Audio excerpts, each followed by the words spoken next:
Well, today it's all about immediate gratification. So I'm going to share with you 3 quick and easy weekend projects that you can do with very little money and really very little time or resources. I also like to think of these kinds of projects for the most part as kind of thrifting my own garden. So I'm in the process of getting ready to really do a good grooming on the front yard. Everything is overgrown. I'm cutting stuff back, and I'm also identifying areas where things are just too congested. You guys know that I took out several boxwoods in and around the different garden spaces here in the front, and I really like the result of that. So as I'm beginning ready to cut stuff back, I'm thinking about, okay, how can I steal from Peter to pay Paul? Now, this is a perfect example of just taking what you've got and working with what you have. Right here, normally very clipped, but now it's overgrown, is a privet. This privet was just planted by the birds. It can be overly aggressive in people's gardens. It can be very, very annoying. This one planted itself here many years ago, and for a number of those years, I just kept it really tightly pruned to look like a boxwood. But now it doesn't need to be here anymore because the surrounding boxwoods have matured. And so I want to take it out. Now I could just take it out because basically this was a free plant. It's just kind of a trash plant almost. So I could just take it out and I could discard it. I don't know that I really at all want to plant this in another area of my garden because I don't want it to spread anymore. It'll put out those berries, the birds will eat them, and then it'll really get to be a problem. And I'm kind of surprised that this, I think I'm going to be able to get this out because it's been here for so long. Again, this is one of those kind of projects that if I can get it out with a sizable root ball, good for me. If I can't, then that's the breaks, but it's a gardening risk worth taking, isn't it, Stuart? Them's the breaks. Them's the breaks. Okay. And I've got and I am definitely being more brutal with this plant than I would if it were really a prized specimen, but again, could you have moistened the soil yesterday or actually earlier? it's not that the soil, that's a good point. I could have, but it's not that the soil is compacted that it's having trouble coming out. It's because it's near some flagstones that it has been growing around for a very long period of time, and also that its roots are kind of intermingled with the roots of the boxwood around it. So if you just be patient with me, Stuart, and then I'm going to be kind of brutal here. Now, I'm doing this with a privet, but you guys could do this with almost anything. Yeah, that's the problem, Stuart. There's a stepping stone right in there, and its roots, can you hear that? Mm-hmm. Crackling. Stone. Okay. It's got a really deep root in there. Just so you guys know, nothing is always easy. But as I started to say earlier, this is also, here's a tip. This is also why you want your shovels. This is my handy little perennial shovel. And this is why you also want to periodically have the heads of your shovels sharpened. Because in this case, I'm having to really get through some thick roots. See right here, Stuart, look here. This is that flagstone. And I wasn't even 100% sure where it was. And probably what I'm gonna need, I would have never thought of sharpening my shovels. what I'm gonna need is probably, there's one really deep root, and I won't make everybody stand here and struggle with me. But what I may have to do is go back and get my pruners. Occasionally, even when you're digging something out of the ground, you'll need to prune the roots. And there is one really deep root. Okay, I'm going to go back and get my pruners, and I will dig that out later without you guys having to stand here with me, and then I'll show you what my project is. But in the meantime, while I was doing that, I identified near here, looky there, Stuart. I have been creating kind of a mini little forest with these. I've got 3 of them, which I've shown you before. And I've potted up. I'm thinking about winter. Look how easily that one came out. Seems like you always find them almost that big at least, or well, almost this big or maybe smaller, but look at this one, has perfect That's actually topiary pretty potential. big, yeah. So I could just use that one as my demonstration, but Stuart, I am nothing if not stubborn and tenacious. I can give this one more go to see if I can get it out of here without my pruners.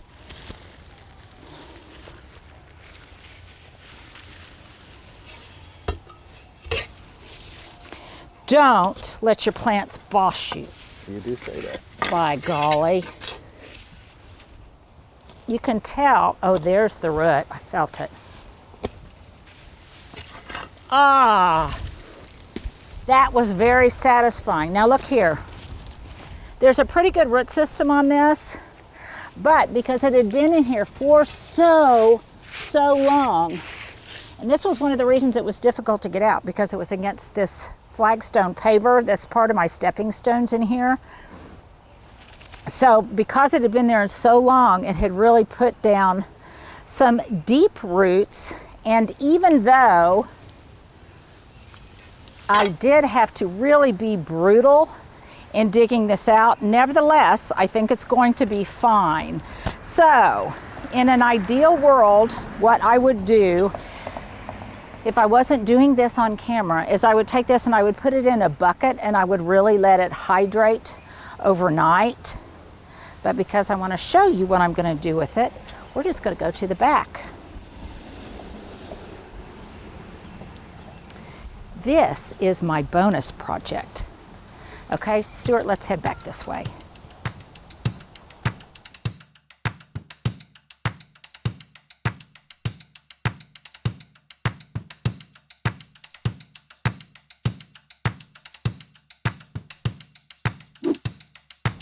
Well, I said that first one was quick and easy, but this privet was a little bit difficult to get out. So sometimes I fib. It wasn't so quick and easy to get that out. But pretend like this was our project and this one was very quick and easy to get out.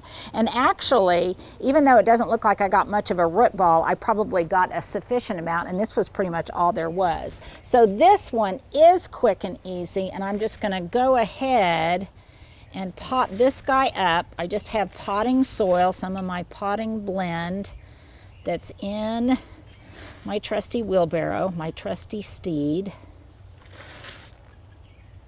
This one I probably will stake a little bit later to get it to grow straight. But I have noticed that I'm putting it in this little faux bois pot, because the other 2 that I have potted up are also in faux bois pots. So I've got it here, and I'm just gonna make sure that I water it in. And here's another tip: when you guys are watering your container plants and there's gonna be overflow of dirt and water, I typically do it in a flower bed so the water goes where I want it to go. Smart. Okay, so there's my quick and easy little bonus project that I wasn't really planning on doing. And while I'm using privet and this little blue point juniper, and Stuart, let's show everyone.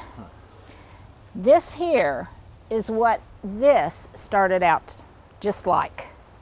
I just noticed that a guy like this was here. I liked its placement and I let it grow up and I pruned it. I could have done a cooler reveal. I should have done it this way. into a topiary form. And you can see how this one would have the same potential because look at the strong straight stem. So this is a little freebie. I didn't pay any for that. The birds bought it for me. Okay, so I've got this privet here now, and I've got just a plastic container that is sized accordingly, and I am just going to pop this up. I ended up hydrating those roots when you guys weren't looking. I put some water in a tub, and I did end up hydrating those roots because I knew I'd probably regret it if I didn't. And I don't have a lot of regrets in the garden, but that might have ended up being one of them. And I didn't have to do, I should say, really any root pruning on this because the shovel kind of did that for me. And again, do I care, really, if this makes it or not? I mean, obviously I do because I've got an investment of time. But do I have any financial investment in this? No, and it needed to be done anyway because the front bed was too crowded. This guy was a volunteer? This guy was just a volunteer. That's why I sometimes cringe a little bit when people say the look that I have in my garden you can only do with a lot of money, because that is not true. As I try to demonstrate to you in almost every project we do. Okay, so now I'm going to put it in this bucket, but for right now it is just going to be a little table for me. Try to get that a little bit more even, so I will prune it evenly. Isn't that convenient? And I will show you what it looked like when it was growing in the flower bed when I kept it pruned. This year I had only pruned it once, but it very much is a boxwood doppelganger once you clip it into a nice ball form. It really is. The thing about this is that because privet grows so fast, you have to prune it more frequently to keep that form maintained. And I'll probably also realize once I get it clipped that I'm going to have to reposition it in the pot a little bit. Is it starting to look like a? It is, and a global the foliage, form. The foliage matches. Yeah. Really well. Yeah. Just longer. There is no having to worry about giving this guy a haircut, because you talk about it growing back very, very quickly. It will. Very quickly and very readily. Let me. Yeah, it's coming together quick. Is it? Okay. Sometimes to get that ball form, it's more establishing the bottom sometimes is what gets it a ball form more than even the top. And if I don't get this completely spherical, you can see on this side where it was growing wonky up against that other boxwood, but because this blooms grows so quickly, all I will have to do is just point this to the sun on that side, and it will resume its globular shape very, very quickly. Now I must tell you that sometimes after I do this on camera, then I go back and I tweak it a little bit more after I get it in position when I have a little bit more time to be discriminating. No. Because I want to be very mindful of your guys' time, that you're not hanging with me unduly.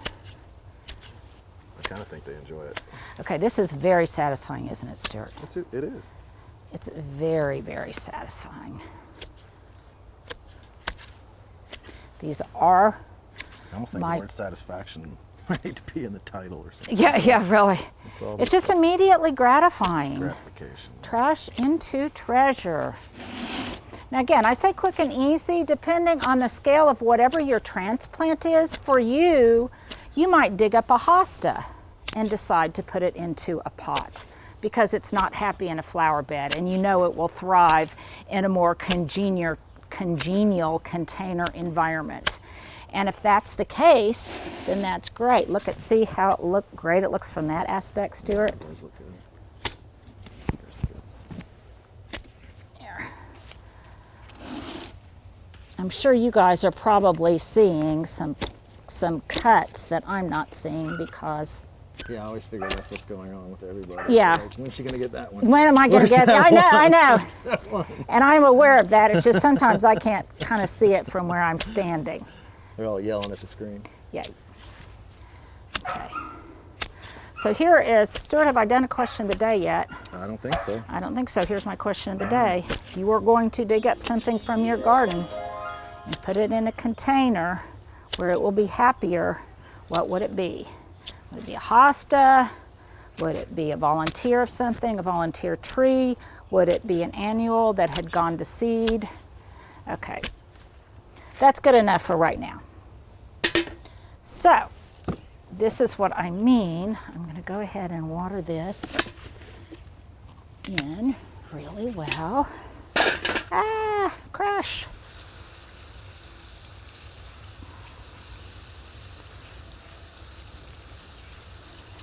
Okay. Now, I have this wonderful galvanized pot here. This was a Gardener's Supply find many years ago, and I tested this pot before I started this project to make sure that it would fit just the way I wanted it into this pot. And it does. I may struggle to have to get it in there. Wow. But look at that, Stuart. That's pretty cool. It looks good. Doesn't that look great? I have to stand back and look at it from this point. Looks really cool. There we go. Okay, how long? That took us maybe 10 minutes. Yeah, and less than 10 minutes. yeah, less than 10 minutes. Okay, and how much would you have spent on that in a nursery? Okay, that is my project number one, which pleases me no end. It's a great boxwood doppelganger. And Found some more cuts. yeah, there's some more cuts. But it's a great deal. So that is my quick and easy project number one. Dig up something and romance the ordinary. Make it look special. And I think that looks pretty expensive and pretty special. An elevated look, and I turned trash into treasure. Now let's go on to project number two.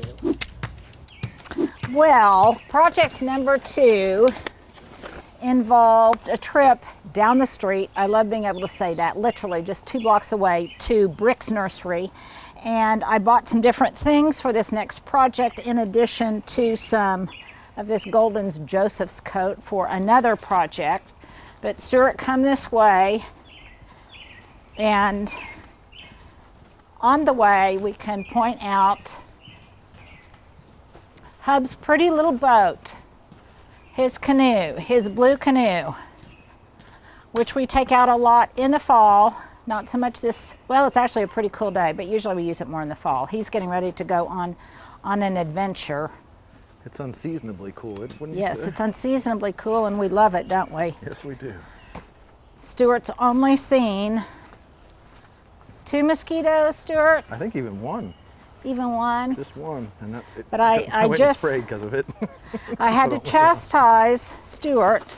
I take better care of my Barnell shears. I had to chastise Stuart because he was pretending like he was huffing and puffing while I was the one doing all of the manual labor and out of breath. I let out a sigh He's experiencing it vicariously every time. through me. Okay, so this, I'm probably just going to, since I took too long on the first one, I am probably just going to show you what I'm doing.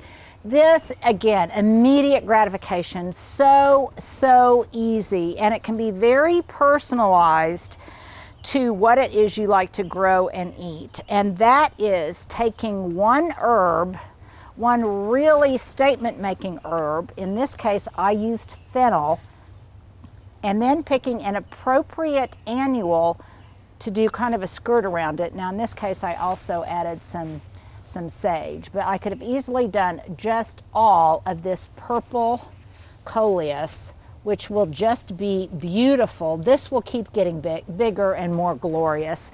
And the nice thing about this is it will look great even in the fall. And wouldn't that look cool, Stuart, when I pumped, kind of just tuck in some tiny little pumpkins and things in the fall? It'll be really beautiful. It will just keep getting bigger and more glorious. And another little project that you can do is just continually pinch this to make more of it for another project, and then I can easily root this in water. We need to do a reel or something on that, Stuart, where we can show how we can easily root that.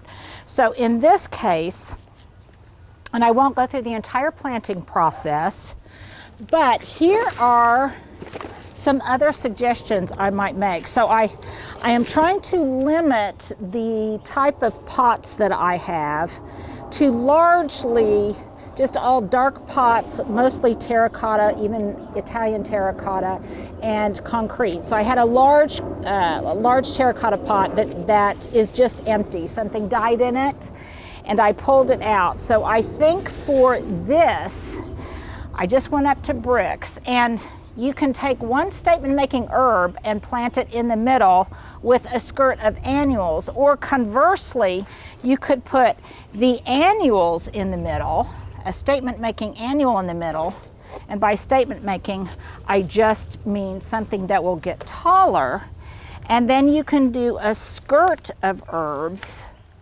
around it. And I love this elfin thyme. I think it is so, so sweet.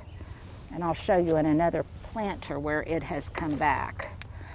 So I can do it like this. So I can do it this way, herb in the center, annuals on the skirt. Here I can do it, annual in the center, herbs as a skirt.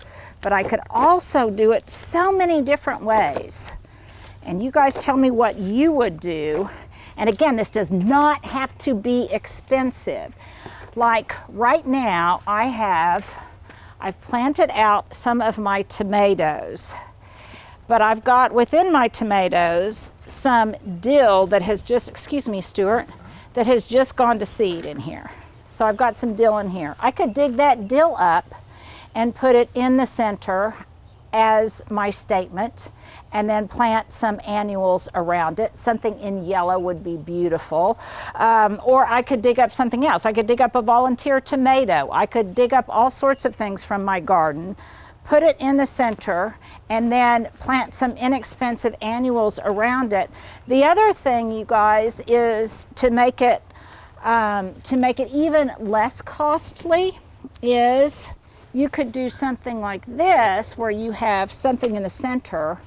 Here would be something that would be beautiful, like if you planted, say, lemongrass in the middle, and then I'm stepping on my cord, Stuart. Oh, yeah, it sounded like it. Yep, did it? Yeah, that's all right. We're still there. And then let me see if I've got them over here.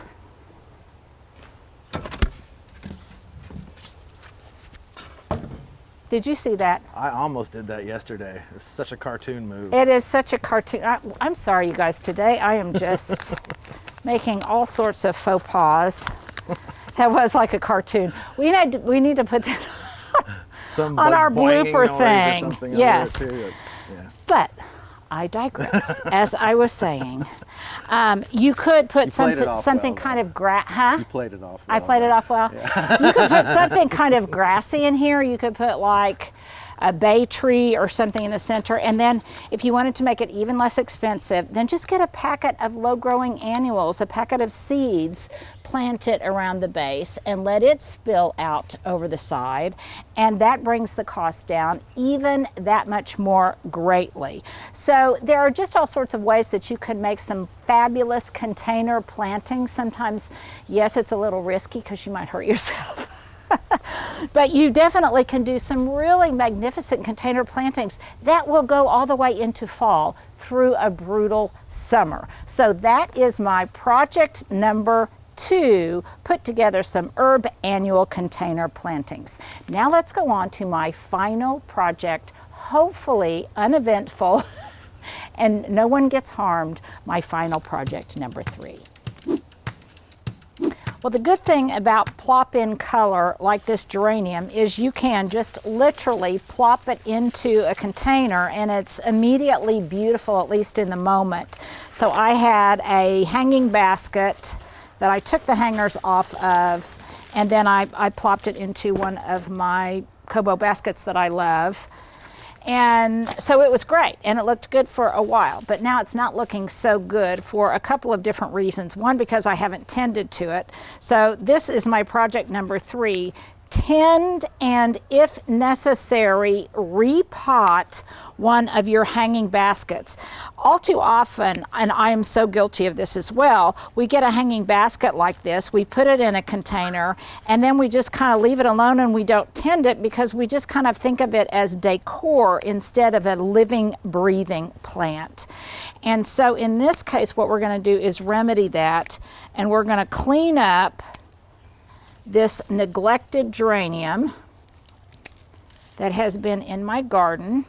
I have been a very bad mother, woefully neglectful, but I am taking care of that now, and I'm going to show it a little bit of love. So I'm cleaning it up. I'm just going to, take away some of the dead leaves and things. And normally red is not a color of geranium that I like to have in my garden, but I do love red against the wood pile, which is kind of where this lives. And I also love red geraniums because they remind me of my second mom. The scent, the look, everything about them reminds me of her. So every year I do have some. Okay, so this, you can easily see what I'm doing. I'm just cleaning that up. The problem with so many of these, however, is that they get root bound. And by staying in the hanging basket, they can dry out real quickly if you don't have them in a place where it's convenient for you to water them, and they just need an upgrade. They need a style upgrade. So I'm going to give this a style upgrade that hopefully it will appreciate and will continue, will have some longevity. I'll be able to put it inside, the entire pot inside, and bring it out again next spring. So, because I really don't want to have to go out and buy any more pots, and I needed one to transplant this into, what I did was look around. I always shop my garden first, and I have a huge pot of basil. This is a Thai basil, Siam Thai basil, and it is getting too big for this container. And also it's time where I can put these kind of hot weather herbs. I can put these into the garden directly. And so I'm going to do that. And I'm going to loosen this up a little bit here. And today it also turned very, very cool. So it's a good time to do this kind of activity. So I'm going to take this out. Okay. It is bent but not broken. And then I am going to transplant this into this pot, and I will like the looks of that better. It's just about an inch larger than this container, just subtly larger, so it won't be so pot bound. And I also like the way that this red looks. It looks very Italian to me. It does look good. Yeah, I like the way it looks in this terracotta pot considerably better than I liked it in the basket. Now again, I could buy a hanging basket and I could just plop it into here for, immediate color. But because this is kind of pot bound, I think I want something a little bit more permanent, and I want it to be in this terracotta. So what I'm going to do is transplant this. Now I could put some kind of terracotta shard or something in the bottom of this so that the soil doesn't immediately fall out, but I am just going to put some of my garden debris in there. You could use a coffee filter, you could use a little piece of screen, you could use obviously a chard, but right now I am just going to use this debris for it to kind of hold the soil in place. If a little bit of soil runs out later, I don't really mind that too much. So I'm going to take this now out of its container, and this this would be a good time if I wanted to do so. I could definitely turn this one plant into 4. Stuart, can you show down in here how to make this large container basket? They have Point them out. 1, 2, 3, 4. Okay. They have taken 4 plants. So I could easily divide these up. I could put them in 4 separate containers. This way, these are going to have a little bit more room. Sometimes that is a cost saver, and that is to go to the nursery and get one hanging basket and divide it into 4. And sometimes that's less than buying 4 individual plants. So I am just doing this.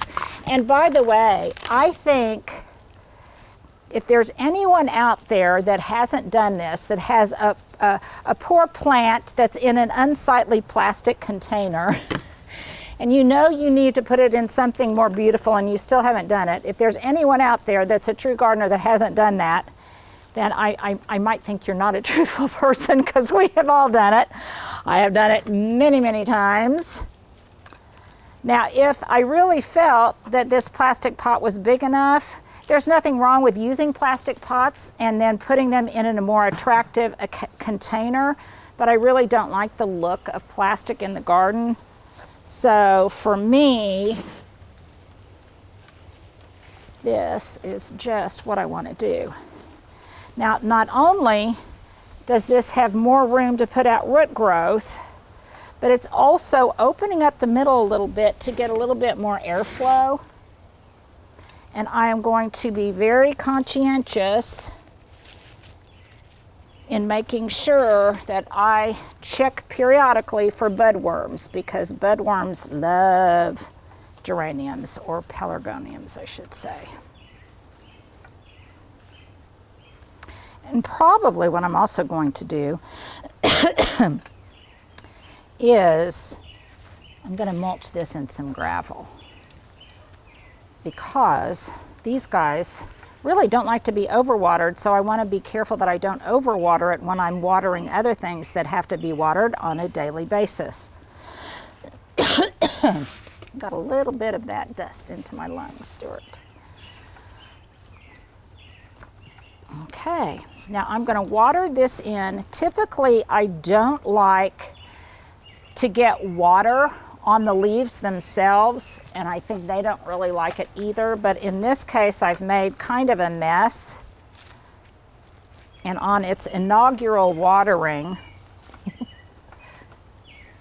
did you think that was funny, Stuart? Stuart, did that tickle you pink? It did. On this inaugural watering, and next to my beautiful project number 1, I'm going to give it a little shower.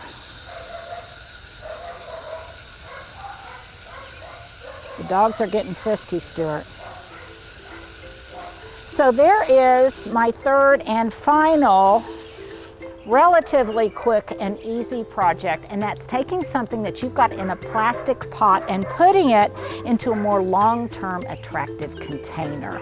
So I hope you guys enjoyed that. Thank you for hanging with me on these 3 quick and easy weekend gardening container projects. Bye-bye.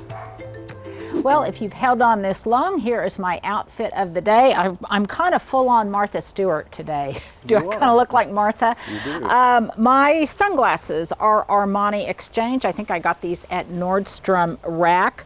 My earrings. Oh, I love these turquoise earrings. I got these at TJ Maxx. Well, I never remember what I have on. My top is Universal Thread, and I can't remember where that's from. If that's from Target or Walmart or I don't know, but this one came to me thrifted. Wherever it came from, I got it from the thrift store first. My breeches are J. Crew Matchstick. I've had these for forever. They're actually only 3/4 length. My boots are Hunter boots, and typically, you guys, I do love Hunter boots, and normally I have to say I get them off of eBay rather than directly from the source, but you can normally find them on Poshmark or eBay. Again, it's kind of my thrift things, reuse, recycle. And have I forgotten anything, Stuart? Yeah, my gloves, you guys have asked me what kind of garden gloves I like. Lately, I really like these called Cool Job. I'll try to remember to put a link. And whenever we don't put a link, it's Stuart's fault. I saw that. It's true. So there you go. There's your outfit of the day.